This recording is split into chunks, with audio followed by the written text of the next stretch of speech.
United global peace foundation और United consciousness के संयुक्त तत्वावधान में तीसरी सेवा परमो धर्म के आधार पर एक ये कॉन्फ्रेंस, जिसमें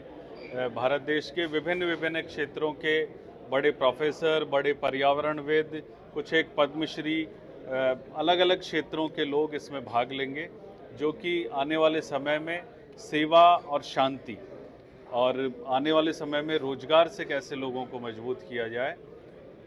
शिक्षा से कैसे लोगों को मजबूत किया जाए, इसके लिए ये 2 दिवसीय ये प्रेस कॉन्फ्रेंस यहाँ बीकानेर में यूनाइटेड ग्लोबल पीस फाउंडेशन,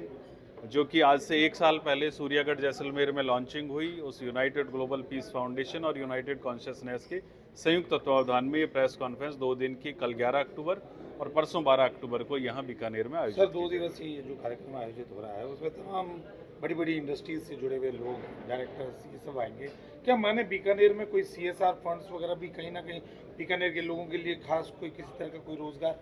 देखिए, निश्चित रूप से जब कहीं भी कोई कार्य किया जाता है तो उसके सुखद परिणाम निश्चित रूप से आया करते हैं। इंतजार कीजिए, समय का निश्चित सुखद परिणाम आएंगे।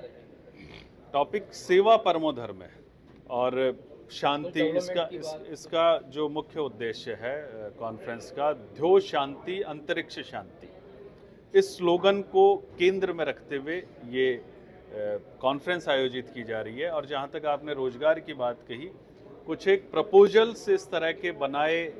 जा रहे हैं कि उन प्रपोजल्स को भारत देश के प्रधानमंत्री जी तक भेजा जाए, रोजगार से मजबूत करने के लिए और शिक्षा से मजबूत करने के लिए। क्या वे लोग भी सहयोगी बनेंगे आप लोगों के? क्योंकि आप लोग की शादी वगैरह इस तरह की तमाम चीज़ें करते हैं। देखिए, सरकारें सारा काम नहीं कर सकती, ये हमारे समाज की, सोसाइटी में रहने वाले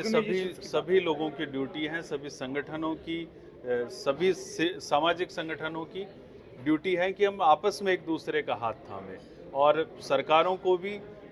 को भी मजबूत करने के लिए कुछ एक ऐसे प्रपोजल्स, एक ऐसी पॉलिसीज कि आने वाले समय में रोजगार से मजबूत करने के लिए, चाहे वो सोलर के क्षेत्र में हो, चाहे होटल के क्षेत्र में हो, चाहे अन्य किसी क्षेत्र में, ये मजबूत करने के लिए और कुछ एक प्रपोजल बनाकर आने वाले 13 अक्टूबर तक बनाए जाए। सर, आपने अपनी ऑर्गेनाइजेशन की बात करी, G20 के अंदर भी प्रतिनिधित्व किया है। सर, आप इन्वायरमेंट से भी जुड़े हुए हो इसके अंदर से, सोलर प्लांट लग रहे हैं, बहुत ज़्यादा ही टेम्परेचर हाई हो चुका है, जो पेड़ों को कटाई हो रही है, और इसको देखते हुए मतलब कि तापमान भी बहुत बढ़ चुका है, 50 से ऊपर जा चुका है। तो आपको नहीं लगता आपकी ऑर्गेनाइजेशन को इसके अंदर भी कुछ कार्य करना चाहिए? देखिए, निश्चित रूप से जैसा मैंने पूर्व में भी कहा कि सोलर को लेकर कि प्रकृति का संतुलन बना रहे, लोगों को रोजगार भी मिले और प्रकृति का संतुलन भी बना रहे, इसके लिए एक लंबी चौड़ी बातचीत और कुछ एक प्रपोजल्स ऐसे बनाए जा रहे हैं। 13 अक्टूबर को इस सारी मामले पर अपन खुल के विस्तृत चर्चा करेंगे। Thank you.